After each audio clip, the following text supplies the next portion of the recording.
Pierce, it's the club's Her Game 2 week this weekend with games against Cambridge for the men and Billericay for the women. How important is this campaign?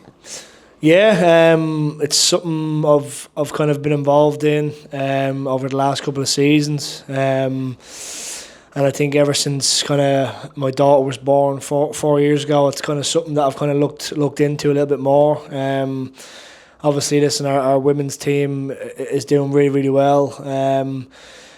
Been promoted into the league above at the end of last season, and they've kind of kicked on even more this year with some really good results. And listen, I think even when the women's team plays on Sundays at the park and even at our games on Saturdays, I think the amount of little girls and women at that game has kind of gone up in numbers over the last 2 or 3 years. So it's something really important, and I think this football club is really, really good at promoting and listen, it's something that me personally I've started to promote as well. Like you said, here at Exeter City Football Club we pride ourselves on our family club ethos, which then seeps through into that theme of equality in the stands and on the pitch. Is that something that yourself as players notice and talk about?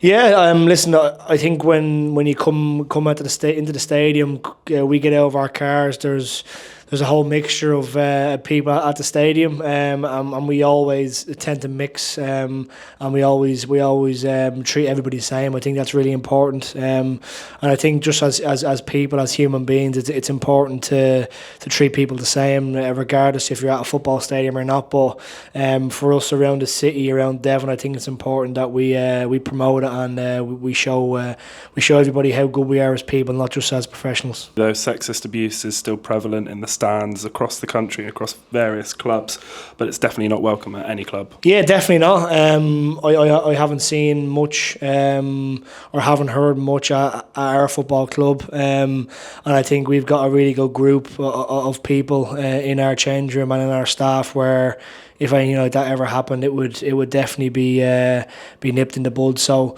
yeah, it's not welcome in our stadium or in the game of football across the whole country. And I think pretty much every football club in this country will agree with me on that one. And you touched on it slightly earlier there, but bringing the Exeter City women's team under the banner of the club this summer just shows the intent of our club to pursue that equality. Yeah, I think it was important. I think it wasn't hidden how well the women's team done over the last couple of years. They probably got promoted a season or two too late. I mean, it was delayed a little bit. They probably should have won the league a couple of years ago, but yeah, they're doing really well. They've come on board under the football club, and rightly so. Abby's done a brilliant job over the last couple of years, along with Aaron previously. So yeah, done really well. And I've seen Abby in here a few times along with the manager and a few of the players knocking about. So yeah, it's only something positive to move forward with. What do you think someone should do if they hear a fellow supporter in the stands shouting sexist abuse? Yeah, listen, I think for us, we are a young group, so I think the older lads going to have to take control of that one, and I think it's important that we report it firstly to the referee, but I think it needs to go further beyond the referee, and if the club can help us in that capacity, I think it's important that we all get together and kind of kick that out as much as we can. Listen, there's alcohol involved at football games, and we can't control what people say, but we can definitely try and stamp it out. Finally, you mentioned it earlier, but you do have a young daughter yourself. Does that make the campaign more important to you personally?